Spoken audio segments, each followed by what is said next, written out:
سب سے پہلے تو میں اسلام آباد کے عام عوام اور پورے پاکستان کے عوام جو 4-5 دنوں سے جب سے ہم یہاں بیٹھے ہیں وہ اپنے علاقوں کو چھوڑ کر ہمارے پاس آئے ہیں اور ہمارے ساتھ ادارے یکجہتی کرنے ہیں، تعاون کرنے آئے ہیں. جتنی دیر تک ہم سردی میں بیٹھے ہوئے ہیں وہ بھی ہمارے پاس یہاں بیٹھے ہوئے ہیں. یہ ہماری جیت ہے. ہم سے ہمیشہ پوچھا جاتا ہے کہ آپ نے کیا حاصل کیا، آپ کس کے لیے آئے تھے. ہم اپنی نسل کشی پوری دنیا کو بتانے آئے تھے. آپ نے 70 سالوں سے ہماری نسل کشی کی اور اس نسل کشی کو آپ نے سیکیورٹی کے نام پر دبایا. ہمارے معصوم لوگوں کو مار کر آپ نے اپنا سینہ چوڑا کر کے کہا کہ میں نے دہشت گردوں کو مارا ہے.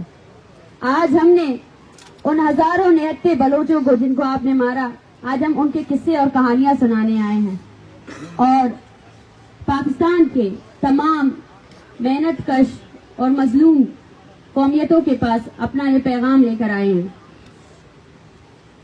21ویں صدی کی ڈکشنری میں نسل کشی کے کیا معنی ہیں اور مجھے نہیں پتا کہ کون سے قتل عام کو آپ نسل کشی کہتے ہیں اور کون سے کو آپ انسانی حقوق کی پامالیاں کہتے ہیں. لیکن ہمارا تعلق ایک ایسے خطے سے ہے جس کا نام بلوچستان ہے، جو ہمارا مادری وطن ہے. وہ بلوچستان جہاں انسانی حقوق کے سخت ترین قوانین ہونے کے باوجود بھی جبری گمشدہ کیا جاتا ہے لوگوں کو، جہاں انسانی حقوق کے سخت ترین قوانین کے باوجود بھی لوگوں کو مارا جاتا ہے، ان کی لاشیں پھینکی جاتی ہیں. ہمارا سوال ان نام نہاد ترقی پسند دنیا سے ہے، اس گلوبل ورلڈ سے ہے جس نے بہت دیر پہلے ہی دنیا میں امن کا ایک ڈکلیریشن تو کر لیا تھا، لیکن آج وہ بلوچ نسل کشی پر کیوں خاموش ہے؟ کیا آپ کو پتا ہے کہ بلوچستان میں ایک ایسی جگہ بھی ہے غزدار توتک جہاں 300 کے قریب لاشیں دفن ہیں جو بلوچ لاپتہ افراد کے ہیں، جن کو کسی نے آئیڈینٹیفائی نہیں کیا.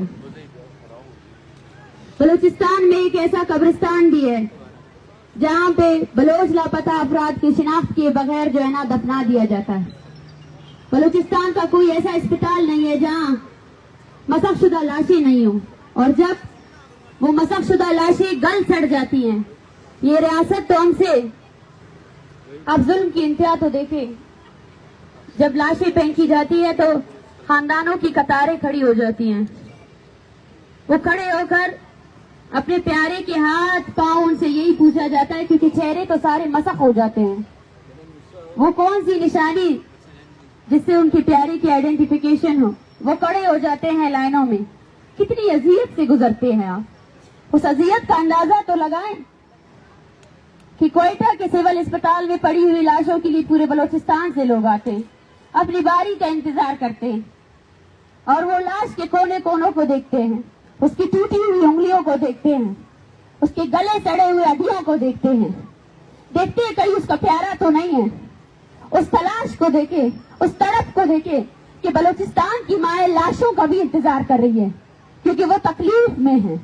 جب بھی کوئی لاش پھینکی جاتی ہے نا تو پورے بلوچستان سے لاپتہ افراد کے لوگوں میں وہ خوف بیٹھ جاتا ہے، وہ ہراس بیٹھ جاتا ہے، کہیں وہ لاش ان کی تو نہیں ہے، کہیں وہ لاش ان کے پیارے کی تو نہیں ہے. بلوچستان کو قانونی بنانے والوں سے میں کہتی ہوں کہ آپ نے ہمارے دیہات، ہمارے لوگ، ہمارے گھروں میں اپنی چھاونیاں بنا رکھی ہے.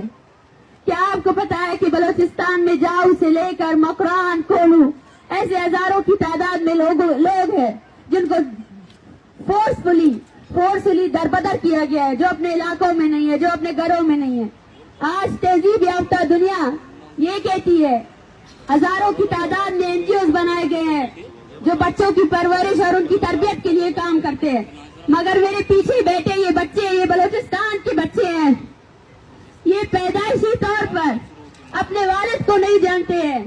اپنے والد ان سے ان کا بچپن کا حق چھینا گیا ہے. کچھ ادارے یہاں اسلام آباد میں آئے، انہوں نے کہا ہم ان بچوں کو کتابوں سے جوڑیں گے، ان کو کھیلنا کودنا سکھائیں گے، यकीन करें हमारे बच्चे खेलना कूदना भूल चुके हैं, वो बस उस तस्वीर को उठाए बैठ जाते हैं। जिस उम्र में आप अपने बच्चों को बोलना सिखाते हैं उस उम्र में हमारे बच्चे नारे लगाते हैं। जिस उम्र में आपके बच्चे जो है ना आपके स्कूलों में पोएम्स और नज़में नहीं गा सकते हैं, उस उम्र में हमारे बच्चे जो है ना तकरीरें करते हैं। जिन तकरीरों को आप पोस्ट कर रहे होते हैं उस अमल को देखे जिस अमल से हमें खुशी नहीं है। मैं नहीं चाहती कि अली शेर तकरीरें करे, मैं नहीं चाहती कि खलील अहमद के जो 3 बच्चे हैं उनके बचपन की यादें ये पोस्टर्स बने, लेकिन बनाए गए हैं। ये वो जबर है जो किसी ने नहीं देखा। खवातीन के हुकूक पर बनाई गई सारी तंजीमें क्या जानती है कि बलोच खवातीन किस अमल से गुजर रहे हैं? बलोच खवातीन जो इज्तिमाई ज्यादती का शिकार है, बलोच खवातीन, ये पीछे जो लोग बैठे हैं ना, ये वो विटनेसेस हैं जिनके प्यारों को आपने गुमशुदा किया, लेकिन वो आज भी आपके सामने खड़े हैं। उनकी जिंदगी के एक एक लम्हे को आप अगर देखें और सोचें ना तो आप उस दर्द और तकलीफ को सोच ही नहीं सकते हैं।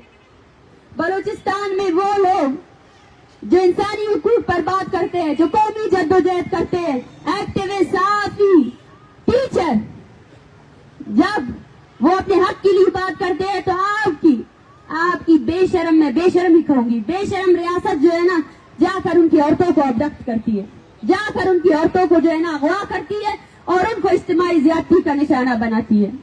ये है बलूचिस्तान का वो चेहरा, ये आपका रियासत का वो चेहरा जो आपको किसी ने नहीं दिखाया।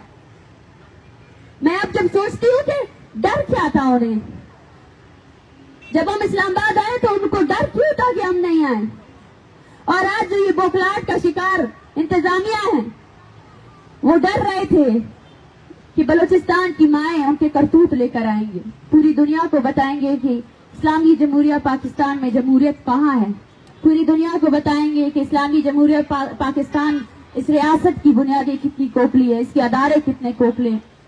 आपने इस पैगाम को, इस आवाज को छुपाने की कोशिश की, लेकिन आपको ये नहीं पता है कि ये आवाज नहीं ललकार है।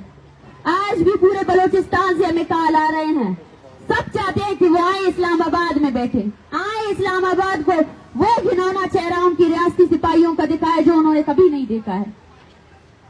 क्या आपको पता है, आप में से सबके बच्चे होंगे और आप अपने बच्चों को तालीमी अदारों में भेजते हैं पढ़ने के लिए।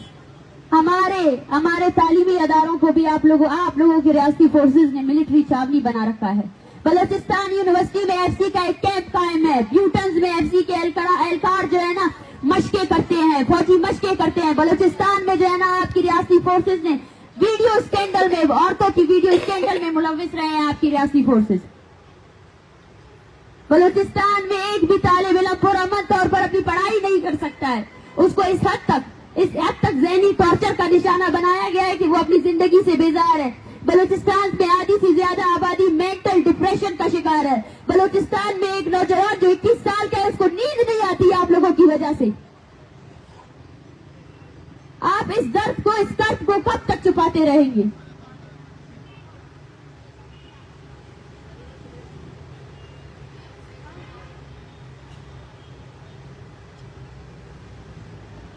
ये लफ्ज, ये दर्द, ये तकलीफ, ये अल्फाज बहुत कम है उन 70 सालों के जबर को बयान करने के लिए। वो 70 साल जो बलोच ने गुजारे हैं, जहां सिर्फ मसकशुदा लाशें ही है, जहां वो लोग, वो साफी हजरात जो पूछते हैं कि बताएं बलूचिस्तान में जिबरी गुमशुदगी क्यों होती है, मैं उनसे ये कहती हूँ कि आपका ये सवाल ही जस्टिफाइबल नहीं है। ये सवाल आप उन लोगों से पूछे जिन्होंने सबसे पहले बलूचिस्तान में ताकत आजमाई की। ये सवाल आप उनसे जाकर पूछे। हम भी ये सवाल कर रहे हैं कि बलोच क्यों? आज आपकी रियासत की सारी सतूनें, जब आप जो है ना बैंकरप्ट हो जाते हैं, तब आप बलूचिस्तान में हुए वसाइल का सौदाबाजी करते हैं।